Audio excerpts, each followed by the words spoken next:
No coração do Brasil, longe das luzes das grandes cidades, existe um lugar onde o sol castiga e as sombras escondem segredos ancestrais. Este é o sertão, um cenário de beleza rústica, mas também de mistérios que arrepiam a alma. Hoje vamos mergulhar nas histórias que os mais velhos contam em voz baixa, contos de assombração e coragem que nascem na poeira do interior. Prepare-se, porque a viagem será longa e a noite escura. Nossa primeira parada é numa pequena cidade esquecida no mapa, onde a principal fonte de renda e de medo é uma velha usina de cana-de-açúcar, abandonada há décadas. Dizem que nas noites de lua cheia, as máquinas voltam a funcionar sozinhas. O ruído metálico ecoa pelos canaviais, um som fantasmagórico que atormenta os moradores. A lenda conta que o antigo dono, um coronel cruel chamado Tobias, fez um pacto para ter a maior colheita da região. Em troca, sua alma ficaria presa à usina, garantindo sua produção pela eternidade. Muitos juram ter visto uma figura alta e esguia, de chapéu e chicote na mão, caminhando entre as moendas enferrujadas. Seu lamento seria o vento que assobia nas frestas das telhas quebradas. Mas a história que quero contar é a de Dona Elza, uma lavadeira que morava perto da usina. Uma noite, seu filho mais novo, Pedrinho, desapareceu. O menino adorava brincar de esconde-esconde e, por curiosidade, entrou na usina abandonada. O desespero tomou conta da vila. Todos sabiam o perigo daquele lugar. Enquanto os homens se organizavam com lampiões e facões, com medo do que poderiam encontrar, Dona Elza não esperou. Armada apenas com sua fé e o amor de mãe, ela entrou sozinha na escuridão da usina. Ela gritava o nome de Pedrinho, e sua voz ecoava, misturando-se aos rangidos do metal. Lá dentro ela sentiu um frio que não vinha do sereno. Viu vultos se moverem no canto dos olhos e ouviu sussurros que pareciam chamá-la para mais fundo. Mas Elza não recuou. Ela conta que, em um momento, sentiu uma presença pesada atrás dela, como se alguém a observasse. Ela se virou e por um instante viu a silhueta do coronel Tobias. Seus olhos, diz ela, eram duas brasas no escuro. Em vez de gritar, ela rezou. Pediu proteção e que a alma penada deixasse encontrar seu filho. De repente, uma rajada de vento abriu uma porta emperrada, revelando uma pequena sala, e lá estava Pedrinho, encolhido e chorando, mas seguro. Dona Elza o pegou no colo e saiu da usina sem olhar para trás. Ela nunca soube se foi sua coragem ou sua prece que o salvou, mas ela enfrentou o fantasma do sertão e venceu. Agora vamos para outra história, essa vinda das estradas de terra que cortam o interior de Minas Gerais. Quem viaja por ali à noite conhece a lenda da noiva da estrada. Não é aquela que pede carona. Essa é diferente. Contam que, numa curva perigosa perto de uma figueira antiga, uma jovem chamada Rosália morreu num acidente de carro a caminho do seu casamento. Desde então, seu espírito vaga por ali não para assustar, mas para ajudar. A história mais famosa é a de seu Jairo, um caminhoneiro que cruzava o estado com seu caminhão velho, o Trovão Azul. Numa noite de temporal, os freios do caminhão falharam justamente na descida que levava à curva da figueira. O desespero bateu. Ele sabia que não conseguiria fazer a curva naquela velocidade. A morte parecia certa. Ele fechou os olhos esperando o impacto, mas em vez da batida, sentiu o caminhão desacelerar bruscamente, como se uma força invisível o estivesse segurando. Quando abriu os olhos, o caminhão estava parado no acostamento, a poucos metros da figueira. Confuso e tremendo, ele desceu da cabine e viu, ao lado da estrada, uma mulher vestida de noiva, com um véu esvoaçando ao vento. Ela sorriu para ele, um sorriso triste e sereno, e simplesmente se desfez no ar como névoa. Seu Jairo entendeu na hora. Tinha sido salvo pela noiva da estrada. Ele nunca mais passou por aquela curva sem buzinar 3 vezes, em sinal de agradecimento. É uma história que nos lembra que mesmo nos contos de assombração pode haver espaço para a bondade e a proteção, mas nem todos os encontros são tão gentis. Vamos agora para o Pantanal. Uma região de beleza avassaladora, mas também de perigos reais e sobrenaturais. Lá, os ribeirinhos contam histórias sobre o Corpo Seco. A lenda diz que ele foi um homem tão ruim em vida, tão violento e desrespeitoso que nem a terra o aceitou após a morte. Seu corpo seco e sem alma foi expelido da cova e agora vaga pelas matas, agarrando-se nas costas dos desavisados para sugar sua energia vital. A história que me contaram foi a de um pescador chamado Lázaro. Ele era conhecido por ser cético e debochado. Não acreditava em nenhuma lenda, rindo dos amigos que tinham medo de pescar em certos lugares à noite. Uma tarde, ele desafiou os espíritos e foi sozinho para uma área do rio conhecida como Poço das Almas, um lugar que todos evitavam depois do pôr do sol. Ele queria provar que tudo não passava de tolice. Enquanto pescava, A noite caiu rápido. Um silêncio estranho tomou conta do lugar. Nenhum som de bicho, nenhum grilo, nada. De repente, Lázaro sentiu um peso enorme em suas costas, como se alguém tivesse pulado em cima dele. Um cheiro de mofo e terra molhada invadiu suas narinas. Ele tentou se levantar, mas não conseguia. Sentia braços finos e fortes, como galhos secos, apertando seu pescoço. O pânico tomou conta dele. Era o corpo seco. Lázaro começou a se debater lutando pela vida. Ele se lembrou do que sua avó dizia: o corpo seco teme rezas fortes e objetos de fé. Com a mão livre, ele conseguiu alcançar o terço que sempre carregava no bolso. Um presente de sua mãe. Ele agarrou o crucifixo e, com toda a força que lhe restava, bateu com ele para trás, acertando o que quer que estivesse em suas costas. Ele ouviu um guincho agudo, desumano, e o peso desapareceu. Lázaro correu sem olhar para trás, abandonando o barco, peixes e todo o seu ceticismo. Ele nunca mais duvidou das histórias dos antigos. A superação dele não foi só física, foi uma mudança de espírito. Ele aprendeu a respeitar o desconhecido. Essas histórias passadas de geração em geração são mais do que simples contos para dar medo. Elas são um reflexo da vida no interior do Brasil. Uma vida de trabalho duro, do isolamento, mas também de uma fé inabalável e de uma comunidade forte. As figuras assustadoras, como o Coronel Tobias ou o Corpo Seco, muitas vezes representam os medos reais da população, a opressão dos poderosos, a violência, a morte súbita. E as histórias de superação, como a de Dona Elza e a de Lázaro, nos mostram a força do espírito humano, a coragem de uma mãe, a fé de um homem desesperado, a gratidão de um caminhoneiro. São esses valores que permitem que as pessoas sobrevivam e prosperem em um ambiente tão desafiador. As lendas não servem apenas para assustar, mas para ensinar, para unir e para dar esperança. Elas nos lembram que, por mais escura que a noite seja, sempre há uma luz, seja de um lampião, a de uma reza ou a do sorriso fantasmagórico de uma noiva que salva vidas. O sertão guarda seus mistérios. E talvez seja melhor que alguns deles permaneçam sem explicação. Eles fazem parte da identidade desse povo. Uma tapeçaria rica tecida com fios de medo, coragem e, acima de tudo, muita história para contar. Então, da próxima vez que você viajar pelo interior e ouvir um som estranho no meio da noite, ouvir um vulto na beira da estrada, lembre-se dessas histórias. Talvez você esteja apenas testemunhando mais um capítulo sendo escrito no grande livro de lendas do Brasil. Obrigado por me acompanhar nessa jornada pelos cantos assombrados do nosso país. Se você gostou e quer ouvir mais histórias como essas, não se esqueça de se inscrever no canal e deixar seu like. E se você tem alguma história de assombração da sua região, compartilhe nos comentários. A gente se vê no próximo vídeo. Até lá, cuidado com as sombras. No coração do Brasil, onde o sol castiga e a poeira sobe, existem histórias que o tempo não apaga. Contos surrados ao pé do fogo, passados de geração em geração, que misturam o real e o sobrenatural. Hoje vamos viajar para o sertão e para as cidades do interior, lugares de gente forte e resiliente, mas também de mistérios profundos e assustadores. Prepare-se, porque a noite no sertão guarda segredos que poucos ousam desvendar. Nossa primeira parada é em uma pequena vila esquecida no mapa, onde a única luz depois do pôr do sol é a da lua cheia. Lá vive a Benedita, uma senhora conhecida por suas rezas fortes e seu olhar que parecia enxergar a alma. Uma seca severa atingiu a região. O gado Moria, as plantações viraram pó, e a esperança secava junto com os rios. Desesperados, alguns moradores decidiram fazer um pacto antigo, um ritual proibido para chamar a chuva. Eles ignoraram os avisos de Benedita. Não mexam com o que está quieto, ela dizia. A sede da terra não é nada perto da sede de certas coisas. Naquela noite, uma tempestade como nunca se viu desabou sobre a vila.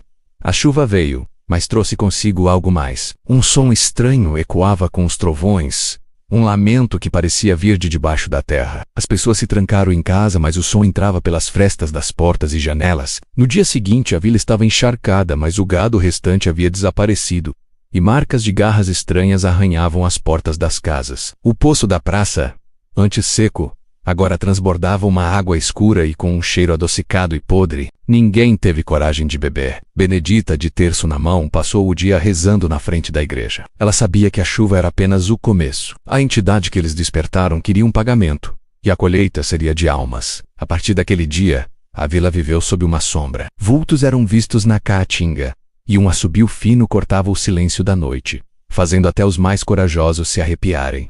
As pessoas começaram a sumir, uma a uma. O medo era palpável, mais denso que a neblina da manhã. Foi quando a neta de Benedita, a jovem Lúcia, começou a ter pesadelos. Ela sonhava com uma figura alta e esguia, com olhos que brilhavam como brasas, chamando seu nome do fundo do poço. Ela acordava gritando, sentindo o cheiro daquela água escura no quarto. Benedita entendeu que precisava agir. Ela não podia deixar que a maldição consumisse sua neta e sua comunidade. Reunindo o pouco de coragem que restava nos moradores, ela preparou um contra-ritual, não com pactos, mas com fé. Com ervas sagradas, água benta e a força de suas orações, ela liderou uma procissão até o poço amaldiçoado. A noite estava pesada, o ar difícil de respirar. Ao chegarem, a água do poço começou a borbulhar, e o assobio ficou ensurdecedor. A figura dos pesadelos de Lúcia começou a emergir da escuridão. Era uma criatura feita de lama e galhos secos, com uma sede insaciável nos olhos. A batalha que se seguiu não foi de força, mas de espírito. Enquanto os homens seguravam tochas formando um círculo de fogo, Benedita enfrentou a criatura, rezando em uma língua antiga que ninguém ali entendia, mas que emanava poder. Era uma luta entre a fé de uma mulher simples do sertão e uma fome ancestral. A criatura investiu, mas as palavras de Benedita formavam uma barreira invisível. Por fim, com um último grito que misturava súplica e ordem, ela jogou um punhado de sal grosso consagrado no poço. A criatura soltou um uivo de dor que fez a terra tremer e foi tragada de volta para as profundezas, a água escura secando instantaneamente. A vila foi salva, mas a um custo. Benedita, esgotada, faleceu peacefulmente dias depois, nos braços de Lúcia. Ela não superou o medo, ela o transformou em coragem. A história se tornou um lembrete de que no sertão, a maior força não vem da chuva, mas da fé que brota no coração do povo. Agora vamos para o interior de Minas Gerais, para uma cidadezinha charmosa com casarões coloniais e ruas de pedra. Mas por trás da beleza, um desses casarões guardava uma história trágica. Era a Casa Amarela, abandonada há décadas. Diziam que era mal-assombrada pelo espírito de uma noiva Isabel, que teria se tirado a própria vida ali no dia de seu casamento após ser abandonada no altar. Desde então, ninguém conseguia passar a noite na casa. Risadas infantis, choro de mulher e o som de um piano tocando uma melodia melancólica eram frequently ouvidos. Júlio era um jovem cético, um escritor que buscava inspiração para seu romance de terror. Ele decidiu que passar uma semana na Casa Amarela seria a imersão perfeita. Ele ignorou os avisos dos locais, achando que tudo não passava de superstição. Na primeira noite ele se sentiu em casa.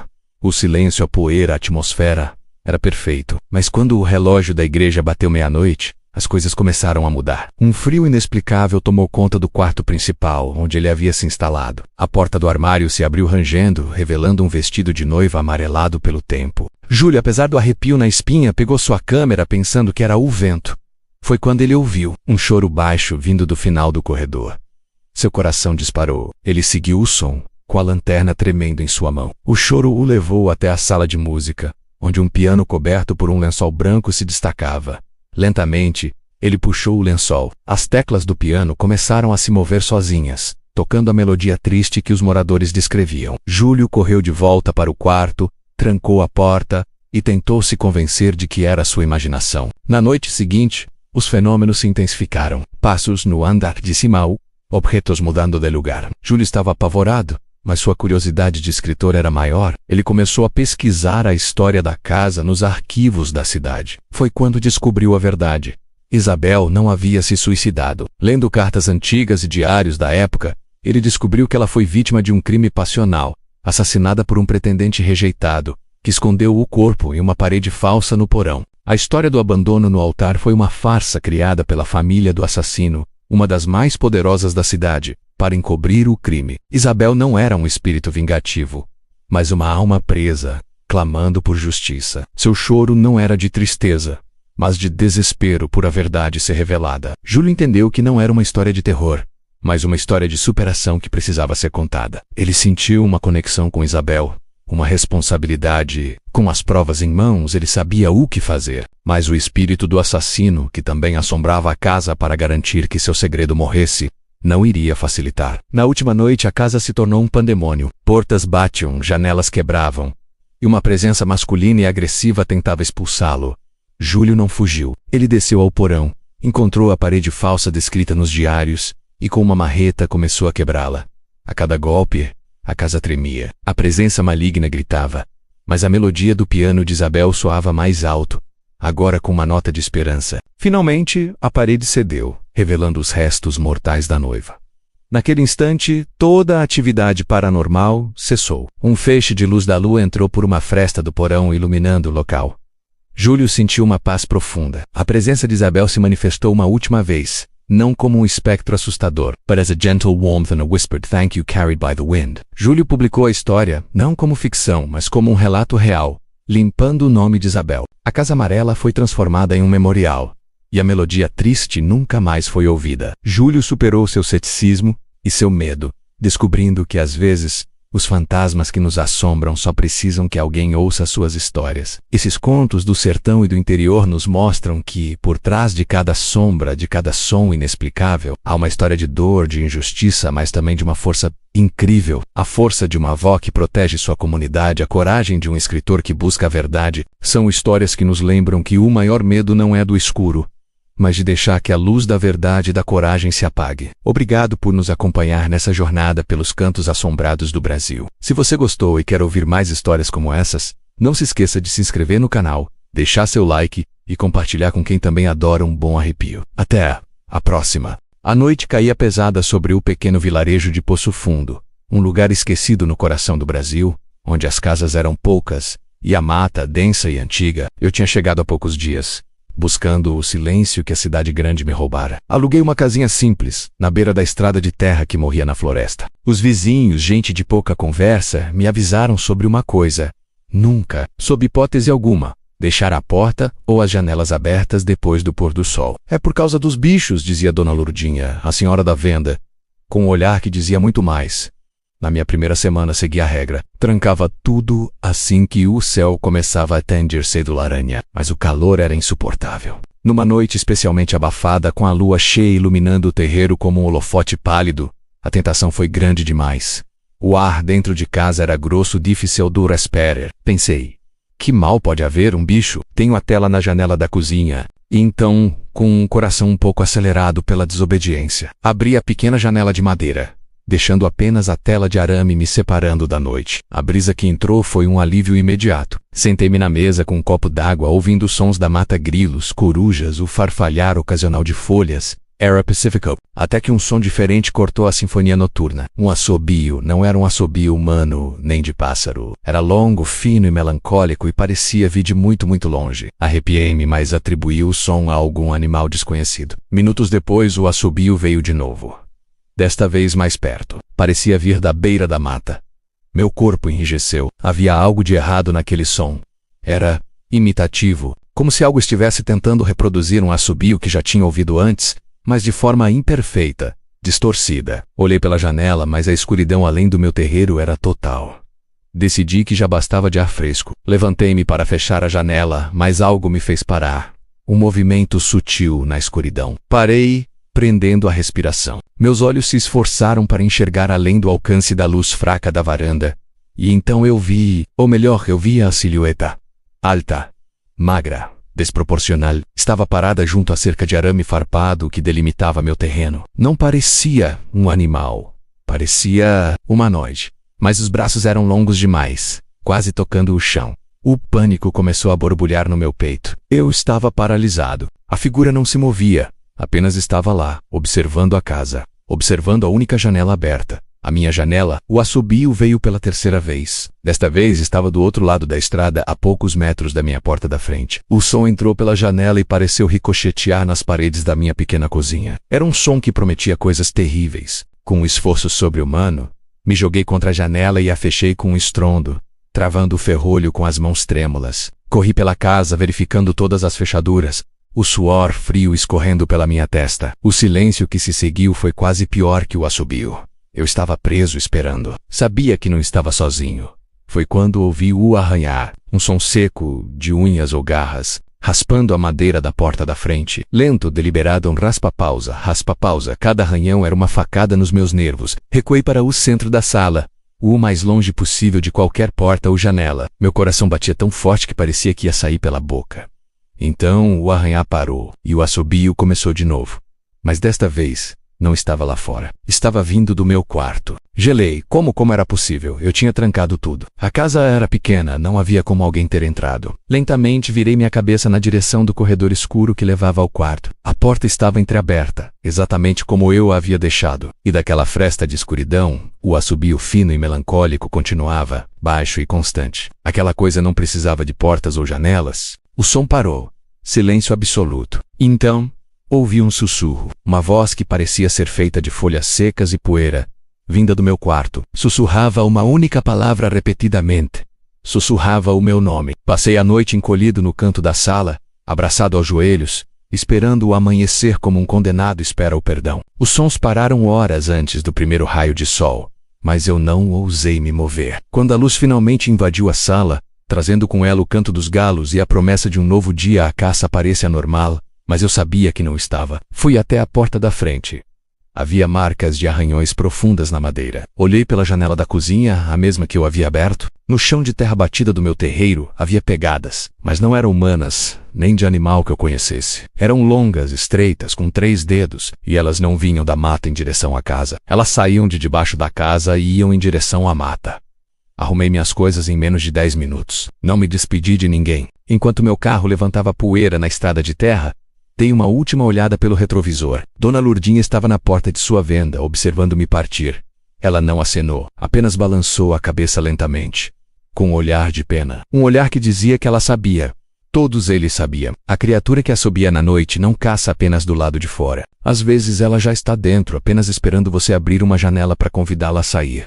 Obrigado por assistir. Se você também já viveu algo inexplicável, conte nos comentários. E não se esqueça de se inscrever para mais histórias que vão tirar o seu sono. Até a próxima! O ar da noite na roça era pesado, denso, com o cheiro de mato úmido e fumaça de lenha. Eu tinha voltado para a casa dos meus avós, depois de anos na cidade buscando um pouco de paz. Mas a paz era a última coisa que eu encontraria ali. Naquela primeira noite, sentado na varanda, vi ao longe, no topo de um morro vizinho, o brilho alaranjado de uma fogueira. Achei estranho. Quem faria uma fogueira tão grande, tão tarde da noite? Meu avô, com seus 80 e poucos anos, e um olhar que já viu de tudo, apenas balançou a cabeça quando perguntei: "Não olhe muito para lá, meu filho. Algumas luzes é melhor deixar que se apaguem sozinhas." A resposta dele, em vez de me acalmar, só acendeu minha curiosidade. Minha avó, por outro lado, benzia o ar e murmurava rezas baixinhas, sempre que a luz da fogueira parecia tremeluzir com mais força. Na segunda noite, a fogueira estava lá de novo, no mesmo lugar. Dessa vez, parecia maior, mais viva, e eu tive a impressão de ver vultos se movendo ao redor dela, silhuetas esguias e distorcidas que dançavam contra as chamas. Contei ao meu avô. Ele me olhou sério e disse: "São os velhos da colina. Eles se reúnem quando a lua está minguando. Não vai itlow ninguém que vai e volta o mesmo." "Que velhos da colina, avô?" "São só os vizinhos," eu tentei argumentar, mas a convicção na voz dele me gelou. Ele me contou uma história antiga, de um grupo de moradores que há muitas gerações se recusaram a envelhecer. Fizeram um pacto com algo que vive nas profundezas da terra, algo que se alimenta do calor e da juventude. Em troca de uma vida longa, eles precisavam oferecer sacrifícios ao redor de uma fogueira sagrada. Eu ri, claro, parecia lenda de interior para assustar criança. Mas naquela noite, o som chegou até mim, um canto baixo e gutural, levado pelo vento frio que descia do morro. Não parecia humano. Era uma melodia dissonante, que arrepiava a pele e fazia os cachorros da vizinhança chorarem em uníssono.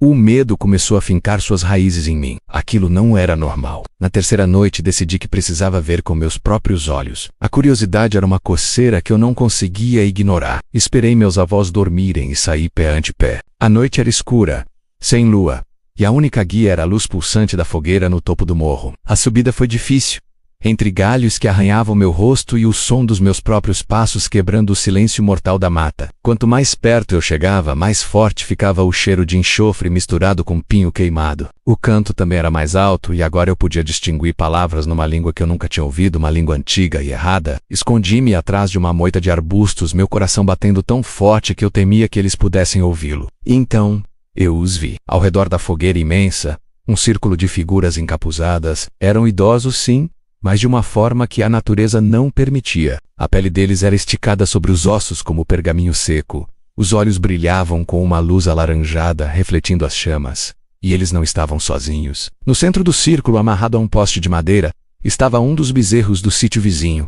Eles cantavam para o fogo, e o fogo parecia responder. As chamas se erguiam e dançavam, tomando formas que não eram naturais. Vi rostos se formando na fumaça, rostos de agonia e fome. Os velhos da colina balançavam em transe, suas vozes ficando cada vez mais altas, mais frenéticas. Um deles, o que parecia ser o líder, levantou as mãos. Ele era o mais antigo de todos, a pele tão enrugada que mal se via o rosto por baixo do capuz. Ele falou naquela língua estranha e apontou para o bezerro. O animal tremia, aterrorizado. Foi quando o pisei num galho seco. O som estalou na noite como um tiro. O silêncio que se seguiu foi 1000 vezes mais assustador. Todas as cabeças encapuzadas viraram lentamente na minha direção. Todos aqueles pares de olhos alaranjados brilhando no escuro focados em mim. Eu estava paralisado pelo terror. Eles não se moveram, apenas me encararam. O líder sussurrou algo e um sorriso se formou em seu rosto sem lábios. Um sorriso que prometia dor e uma eternidade de fogo. Não sei de onde tirei forças, mas me virei e corri. Corri como nunca tinha corrido na vida. Não ousei olhar para trás, mas eu podia ouvi-los. Não eram passos humanos me seguindo. Eram estalos de galhos secos, um farfalhar rápido na vegetação e um riso baixo e seco que parecia vir de todos os lados ao mesmo tempo. Eu sentia o calor da fogueira nas minhas costas, como se ela estivesse se aproximando. Cheguei em casa sem fôlego, me tranquei no quarto e empurrei a cômoda contra a porta. Lá fora, o riso continuou por um tempo, ecoando ao redor da casa. Depois, silêncio. Fiquei acordado até o sol nascer, tremendo debaixo das cobertas. Na manhã seguinte, meu avô entrou no quarto. Ele olhou para a porta barricada, para o meu rosto pálido de pavor, e apenas suspirou. Eu avisei para você não ir, meu filho. Algumas coisas não foram feitas para os nossos olhos. Ele me contou que uma vez que os velhos te veem, eles nunca te esquecem. Eles sabem que você conhece o segredo deles. Nunca mais vi a fogueira no morro. Mas todas as noites, quando o vento sopra na direção certa, eu juro que ouço um canto baixo vindo da colina. E às vezes, quando olho pela janela na escuridão, vejo o brilho distante de 2 pequenos pontos alaranjados me observando da mata. Eles estão esperando a lua minguar de novo. Eu saí da roça no dia seguinte, mas sei que não escapei. Eles sabem onde me encontrar. O pacto deles exige calor exige juventude. E agora, eles sabem o meu nome. O cheiro de terra molhada sempre me trouxe paz. Mas aqui, no sítio das Águas Mortas, ele se mistura com algo mais, algo podre.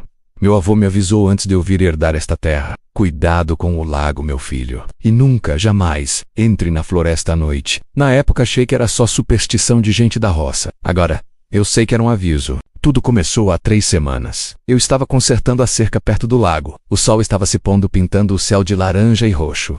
A água era um espelho escuro, imóvel. Foi quando eu vi, não na água, mas no reflexo, atrás de mim na beira da floresta, uma figura alta e esguia, com braços longos demais, parecia me observar. Não havia nada lá, apenas o som do vento sussurrando entre as árvores. Meu coração batia forte. Pensei que era o cansaço.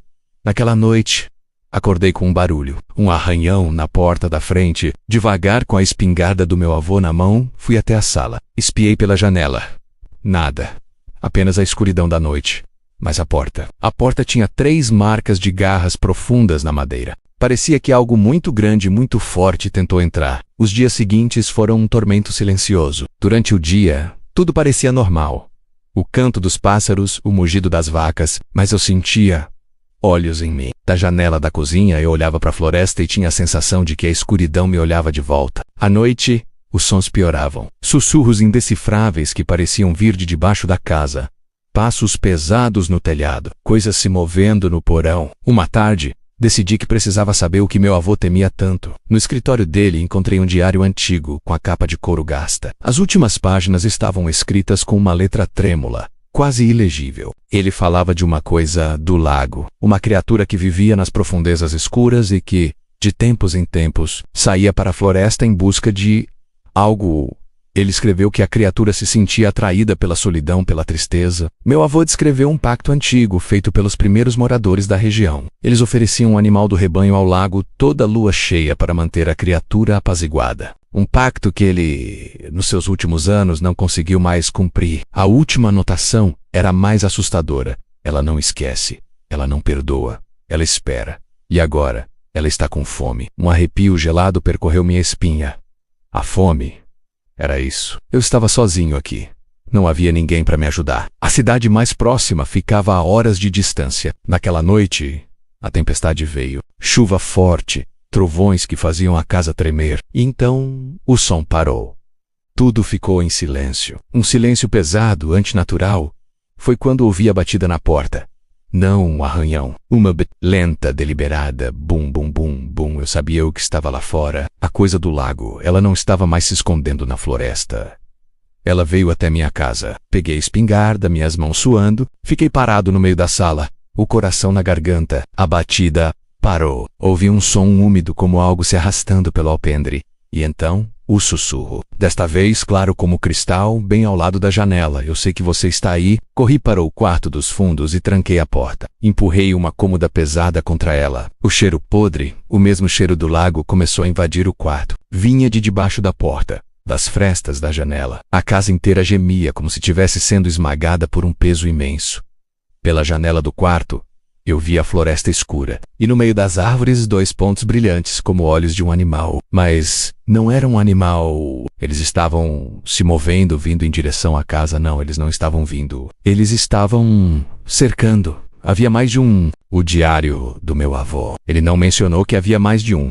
De repente, um estrondo ensurdecedor veio da sala. A porta da frente, ela tinha cedido. Ouvi o som de madeira se partindo, vidro quebrando, e depois o som de algo pesado, molhado, se arrastando para dentro da casa, passos lentos explorando cada cômodo. Tô trancado no quarto. O cheiro é insuportável. Os sussurros estão por toda parte agora, dentro e fora da casa. Eles chamam meu nome. Eles sabem meu nome. Eu posso ouvir os arranhões na porta do quarto. A madeira está estalando. A cômoda está se movendo. Eu não sei o que eles querem. O diário do meu avô queimou junto com a lareira quando um raio atingiu a chaminé. Talvez a resposta estivesse lá, ou talvez não haja resposta. Talvez seja apenas o fim. A porta está quase cedendo. Eu posso ver uma sombra alta e disforme pela fresta. Meu avô não estava sendo supersticioso. Ele estava tentando me proteger. Mas algumas heranças são uma maldição, e eu herdei a fome do sítio das águas mortas. Se você está assistindo a isso, talvez tenha encontrado minha câmera. Nunca venha para este lugar. Fuja. A floresta observa. O lago espera. E eles estão sempre com fome. Obrigado por assistir. Se você gosta de histórias como essa, não se esqueça de se inscrever no canal e ativar as notificações para não perder nenhum vídeo. Fiquem seguros e até a próxima.